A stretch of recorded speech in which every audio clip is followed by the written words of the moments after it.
Taiwan's premier has been answering questions in the country's legislature. It comes after weeks of high drama there, with the chamber passing controversial political reforms that would give it more power over the executive branch. Rick Glauert has been following developments for us from the legislature and joins us now. Rick, have we seen more of the clashes that have marked the last few weeks? So there's been a very different atmosphere here in Taiwan's legislature compared to just a few days ago, when lawmakers were shouting at one another, waving banners and flags, chanting their slogans.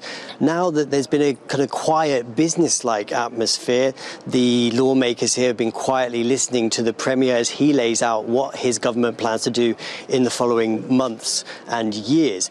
There's a mood of reconciliation. There's been a lot of talk about cooperation and harmony and how the legislative branch and the executive branch can work together. This, of course, despite the fact that the main opposition parties here have put through a very controversial bill that would give them more power over the executive branch. So the premier, of course, he's vowed to send it back here for more discussion. The reform bill that has been passed would change the way Taiwan's government works if it becomes law.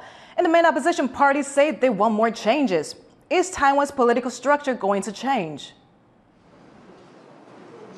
Well, if the bill does become law, the DPP has vowed to send it to the Constitutional Court. They say it's going to be unconstitutional.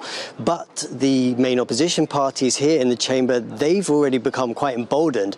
They've got their sights set on even bigger changes. They want to take a look at Taiwan's constitution, and they want to change the way the different branches of the government work.